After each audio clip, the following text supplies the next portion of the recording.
Hello. So I was going to do that study on in Samuel. This is going to go all the way through Samuel chapter 8, starting with chapter 4.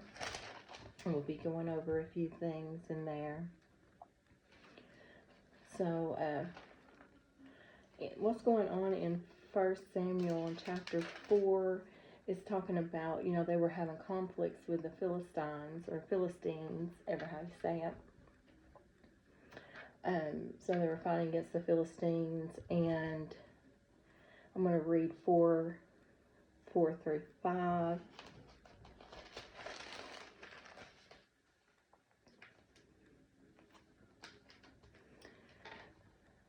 First Samuel 4 through 5. So the people went to Shiloh, that they might bring from thence the ark of the covenant of the Lord of hosts, which dwelleth between the cherubims.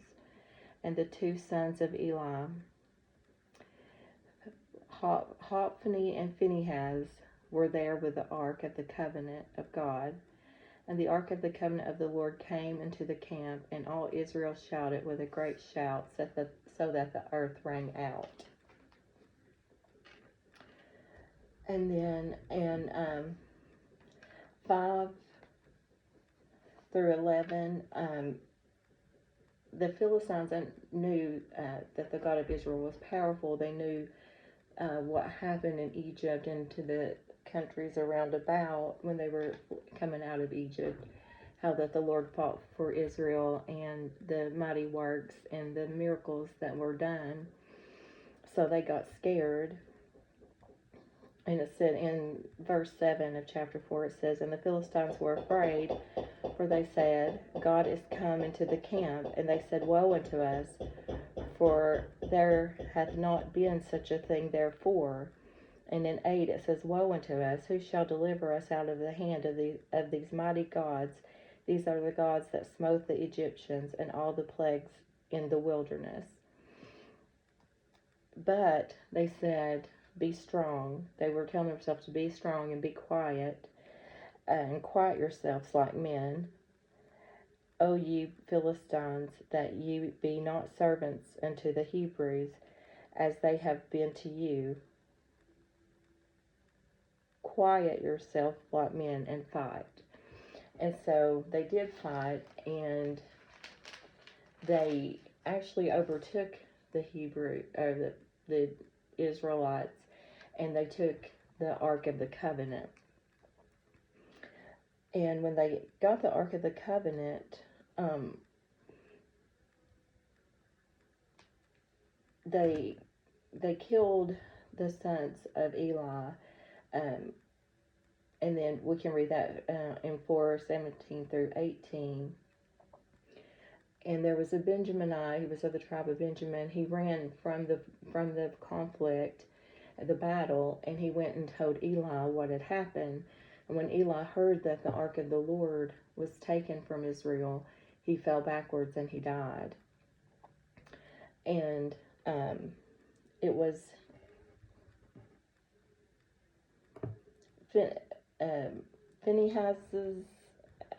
Phinehas's wife was with child, and when it was told her what had happened, she went into childbirth, and she did die from childbirth. And before she died, she named her son Ichabod, and said that the glory is departed from Israel because of the ark of God was taken, because of her father-in-law and her husband. And she said, the glory is departed from Israel, for the ark of God is taken. That was the last words that she spoke as she was dying. And that's in 4:22. So I was going to talk a little bit about, I've read this before, and I kind of skimmed over that part where it talks about the Ark of the Lord. I think it's important to know what the Ark of the Covenant is, the Ark of the Lord is, and its importance to Israel. And you can read, it's a lot of reading, so I'm not going to read it, but if you want to read the dimensions, and how it was told, what kind of wood they used, where they put the gold, the pure gold, and how it was made and all the dimensions. You can read in Exodus 25:10 through 40. So that's a lot of reading that gives exact details how the ark was to be made. So it was made at Mount Sinai, and God gave the design, and he gave the men skill and knowledge to make the ark. And you can Google the Ark of the Covenant and see what the replication of what it looked like. But one of the important things that I got from all the dimensions and everything, how it was made, was about the two cherubims of God that sit at the top of the ark, and they faced each other, and their wings were stretched on high and covered over the mercy seat on the Ark of the Covenant, and they were facing each other. And I just always thought that was very important, and it is very important once we realize the importance of the Ark of the Covenant. In Exodus 25:22, and it says, God was speaking about the ark, and he said, "And there I will meet with thee, and I will commune with thee from the mercy seat." So this represented to them where they could go to God, to commune with God, to talk with God. And so that was how important the Ark of the Covenant was, and what a blow that it was taken from them by the Philistines. Also, it's important to see what the Ark of the Covenant represents. The Ark of the Covenant is a heavenly prototype. It's a detailed copy of God's sanctuary in heaven. So imagine God sitting on the mercy seat and the cherubims covering him. It's a figure that shows the seat of God in heaven in the temple of God. The ark symbolizes God's divine presence and ultimate sanctuary. It is a earthly copy of a heavenly mercy seat. It serves as a symbol of the heavenly throne. The mercy seat is where God's glory appeared to them for atonement, atonement for their sins.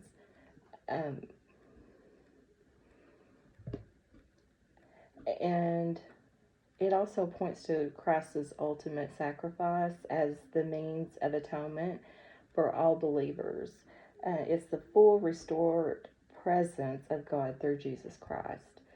So the ark is very, very important to learn about, and it's a, as I said earlier, it's a figure to show the seat of God in heaven in the temple of God. We know that some of the things that were put in the ark is that inside the ark was the testimony of the Lord that the Lord gave to Moses, and the 10 Commandments were placed in the ark, and you can read that in Deuteronomy 10:4-5. We know that the ark was placed in the tabernacle with the showbread before it in Numbers 4-7. The showbread is a perpetual offering that symbolized the symbol of God's presence and provision to his people, of the Israelite people. And Joshua, he was one of the leader after Moses that led the children of Israel into the promised land. He refers to the ark in Joshua, it refers to the ark being carried by the Levites into the promised land, which we know that he chose the Levite tribe, or the tribe of Levi, to be his priest. And Moses was from that tribe, and Aaron, the first priest, was from that tribe. And in First and Second Samuel, and in First Kings, it shows the ark's role in the lives of King David and King Solomon.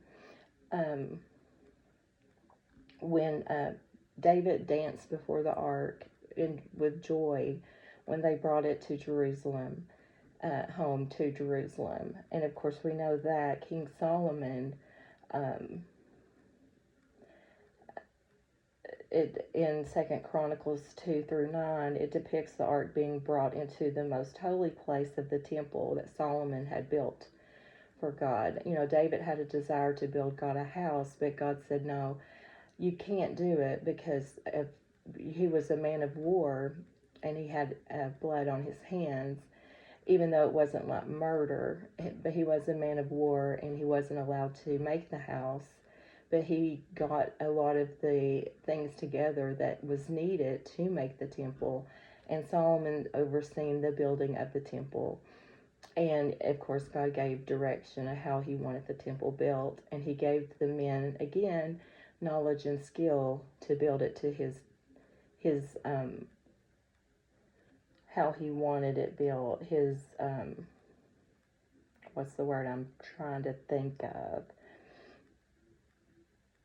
His specifications of how it should be built.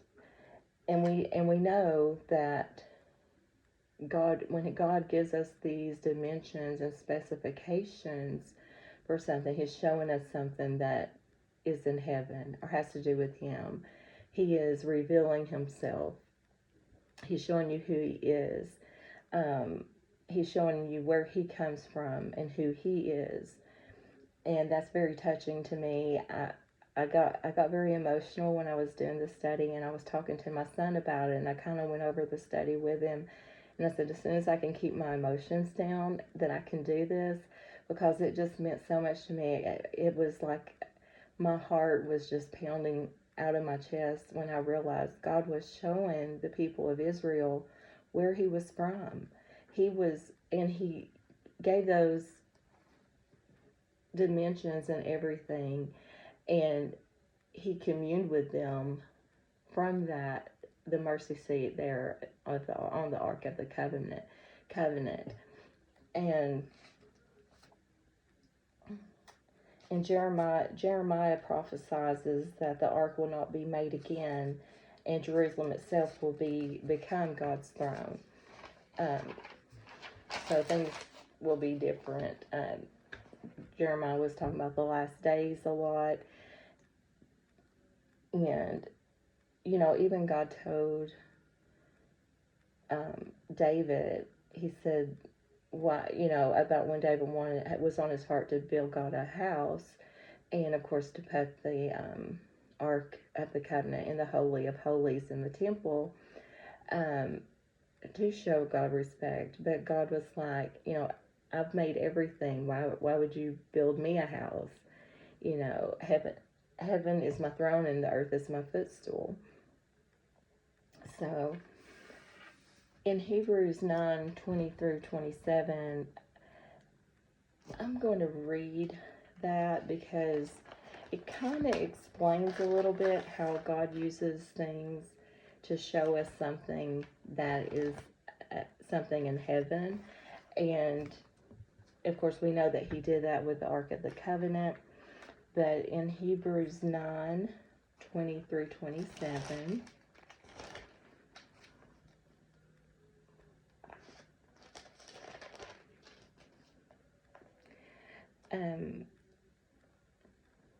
saying, "This is the blood of the testament which God hath enjoined unto you. Moreover, he sprinkled with blood both the tabernacle and all the vessels of the ministry.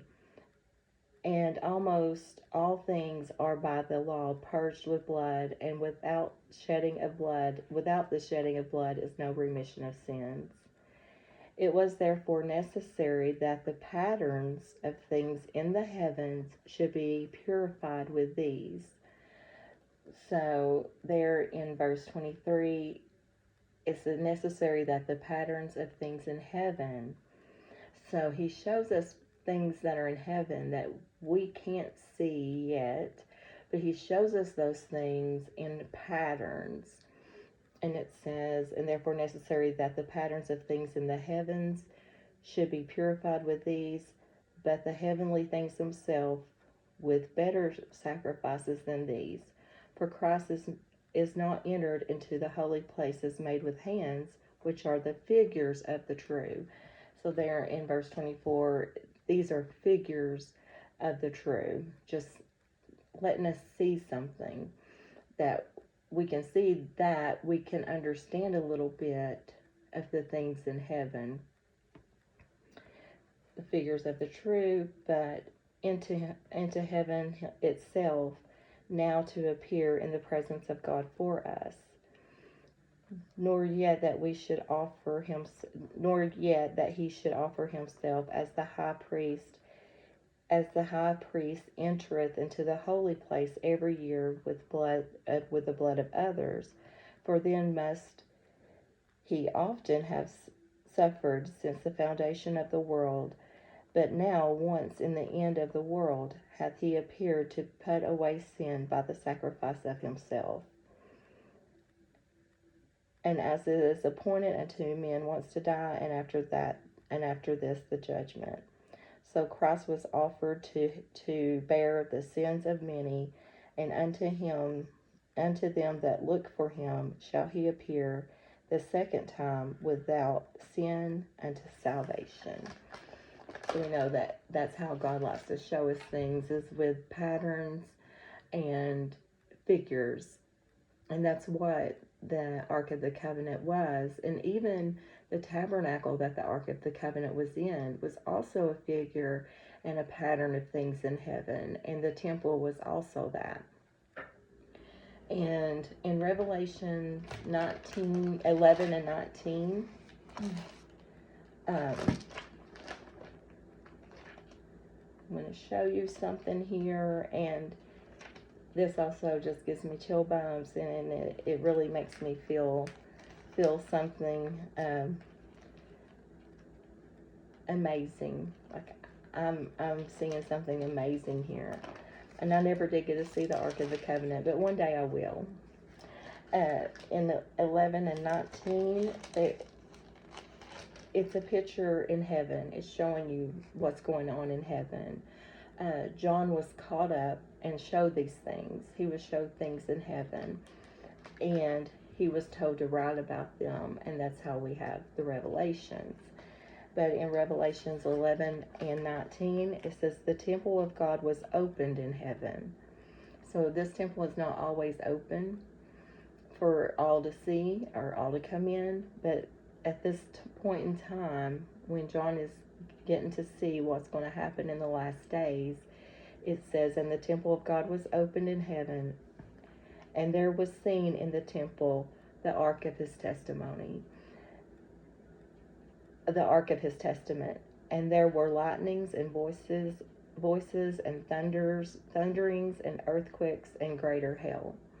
So when the temple was open in heaven and we see the ark of his testimony, the ark of the covenant is there, and all these things are happening because there's an uproar, because the end is coming, and he's preparing John to warn us and to tell us about what's going to happen in the end times.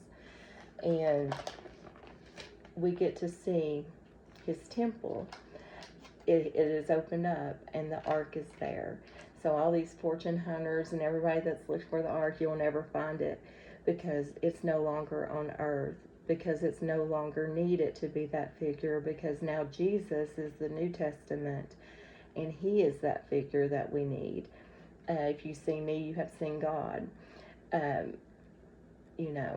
So if you want to commune with God, you just pray. Jesus made a way. And so that was just the importance of the Ark of the Covenant to Israel. And of course, when it got taken, the people lamented. They mourned for the ark, because God was taken from them. The way that they could commune with God was taken from them. So going back to Samuel in chapter 5 and 7, the Philistines, after they got the ark, they didn't know what to do. They, of course, the first thought they had was to put it in the house of their god Dagon. And in verse 3, in the morning when the priests went in, they seen that Dagon had fallen on his face onto the earth with his face down, and they lifted him back up. And then the next morning, he was found with his face down, his head cut off, the palms of his hands cut off, and they were on the threshold, and only the stump of Dagon was left. So they were really fearful, and they were like, the God of Israel could not stand, the God of Dagon cannot stand before the God of Israel. So they took it out of the temple of Dagon, and it started, and then God started smiting the men in the cities that the ark went to, and they were so smitten and in pain with the plagues. And he also plagued the land with mice, and it was destroying their crops. The men in the cities were getting destroyed with all this stuff going on, and it was so great. It said that in verse 7 of 6, it says, and now they're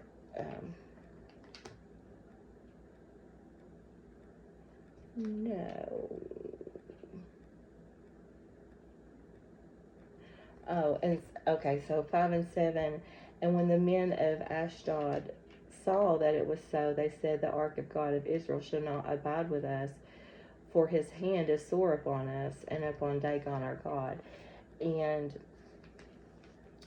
they, like I said, they took it into every city they took it into. It was, God was smiting the men. He was sending these plagues, and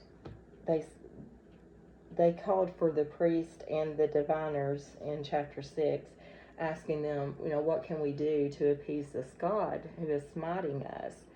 And like I said, their cry went up to heaven, where they were in so much pain and didn't know what to do about it. So they devised a plan, and I'm just going to read that. It starts on 6:5, and they said, if you send away the ark of God of Israel, and send it not empty, but in any wise return him a trespass offering, that you shall be healed, and it shall be known to you why his hand is not removed from you. Then they said, what shall be the trespass offering, and that we shall return him? And they answered, 5 golden emerods and 5 golden mice, according to the number of the lords of the Philistine, and for one plague was on you all and your lords. Therefore you make the images of gold, and you're going to send it. And it says, and now therefore make a new cart, and take 2 milk kine, on which that hath come no yoke, and tie the kine to the carts, and bring their calves home from them. And take the ark of the Lord, and lay it upon the cart, and put the jewels of gold, which ye return him for a trespass offering, and a coffer by the side thereof, and send it away, that it may go. And so the kine went wherever. They didn't lead them anywhere. And it said, see. So they're testing to make sure this is God doing it, or if it's just something that just happened. But they said, and see if it goeth by the way of his own coast to Beth Shemesh. Then he hath done us this great evil. And if not, then we shall know that it was not his hand that smote us, but it was by chance that it happened to us. So, of course, when they let the kine go, the kine did go by the way of Beth Shemesh, and it stopped in the field of Joshua in the Beth Shemite, and stood there, and there was a great stone, and they clave the wood of the cart, and offered the kine for the burnt offering unto the Lord. And the Levites, because the Levites was the Levi was a tribe of priests, and only a Levite could even move the ark with the staves that go into the. If you read those dimensions, it even tells you how that they had to move it and how they made the staves. And so the Levites took down the ark of the Lord, and the coffer that was with it, wherein the jewels of gold were, and put them on the great stone And the men at Bethshemesh offered burnt offerings and sacrifices the same day unto the Lord. And then the Philistines was watching all this happen, and then God did remove the plagues and smiting of them, of their health. So it stayed there for a while, and then the men of Bethshemesh did something wrong. They opened the ark and they looked inside, and it displeased God, and so he started smiting them.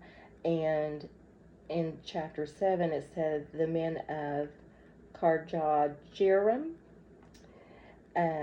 they called for them to come and to get the ark, and they did go, and they got it, and it dwelt with them a long time. It said it dwelt with them that the time was long, for it was 20 years, and all the house of Israel lamented after the Lord. They were crying and mourning for the Lord. So then in verse 3 of 7, 3 through 5, Samuel tells Israel what they need to do for the Lord to fight for them again, like he did in the beginning when they come out of Egypt, and how he went before them and fought for them. And he told them what they needed to do is to put away Balaam and Ashtaroth, and serve the Lord only. Get rid of all your other gods and serve the Lord only. And then they agreed of that, and they gathered together. And when they gathered together, the Philistines, seeing that they had gathered together, and they said, "Oh, Israel's gathered together, let's go down and make war." So they did. And Samuel became the priest and judge of Israel at this time, after Eli had died, and Eli's sons died, and during the battle where the ark of the Lord was taken. Well, Eli died by hearing what had happened, and then his sons died in the battle. And it says in 7:7, and when the Philistines heard that the children of Israel were gathered together in Mizpah, the lords of the Philistines went up against Israel, and when the children of Israel heard it, they were afraid of the Philistines. And the children of Israel said to Samuel, "Cease not to cry unto the Lord our God for us, that he will save us out of the hand of the Philistines." And Samuel took a suckling lamb and offered it for a burnt offering, holy unto the Lord. And Samuel cried unto the Lord for Israel, and the Lord heard him. And as Samuel was offering up the burnt offerings, the Philistines drew near, and near to battle against Israel. But the Lord thundered, and a great thunder on that day upon the Philistines, and discomfited them, and they were smitten before Israel. And the men of Israel went out in Mizpah, and pursued the Philistines, and smote them until they came to Bethkar. And Samuel took a stone, and set it between Mizpah and Shen, and called the name of it Ammi-Ezer, saying, "Hitherto hath the Lord helped us." So the Philistines were subdued, and they came no more into the coast of Israel. And the hand of the Lord was against the Philistines all the days of Samuel. And the cities that the Philistines had taken from Israel, they were restored to Israel from Ekron, where even unto Gath, and the coast thereof did Israel deliver out of the hands of the Philistines. And there was peace between Israel and the Amorites. And Samuel judged Israel all the days of his life. And because now they had the word of the Lord, because Samuel was speaking the word of the Lord, whatever the Lord wanted him to tell Israel, he told them. He held back nothing, and he walked before the Lord, and the Lord blessed him as a priest and as a judge, and he was respected in Israel. And this was the priest that God did choose. So our next study, I know there was a lot to cover, and I tried to do it within 30 minutes. I just hit the 30-minute mark. So I'm going to try to say really quickly. So our next study, God is going to choose a king for Israel. Israel wants a king like the other people of the lands around them. And so God is going to answer their wish. And we'll go through that really quickly. And I'm just going to leave us with a verse today. St. Mark chapter 12, verse 36. For David himself said, by the Holy Ghost, the Lord said to my Lord, sit thou on my right hand, and I will make thine enemies thy footstool. David therefore himself calleth him Lord, and whence is he then his son? And the common people heard him gladly. So that's the two verses I want to leave us with today. I'm just glad to be home, glad that my traveling for work is over, and I'm just excited to get into the next part of Samuel and the study about God's choosing the first king of Israel. And one of my favorite people that I've read about, learned about in the Bible since I was very young. I've always loved anything to do with David, which is, I know a lot of people feel the same way. But Samuel is just a great priest. We don't see many come after him to be as good as he was. We see a lot of good prophets, Daniel, Jeremiah. There's so many, but David's just always been special in my heart. And I used to pray, God, I want to be after your heart like David, because I think that's such a compliment that when he spoke of David, he said David was a man after God's own heart, because he loved the Lord so much and he wanted to be loved of the Lord. You know, when you love somebody, you try to be pleasing to them. You try to win their love over and over, and that's what David did. He wanted to win God's love. He was after God's heart. So I can't wait to get to that when we get to that part. And there's a lot of going between there. And I don't know where we'll be next, but right now this is on my heart to do. So thank you all for listening. I try to make them not so long, but it's so hard. It's so hard because there's just so much in there. And I'll try to get one out next week. But just know that I love you, but Jesus loves you so much more. Thank you for listening. Bye.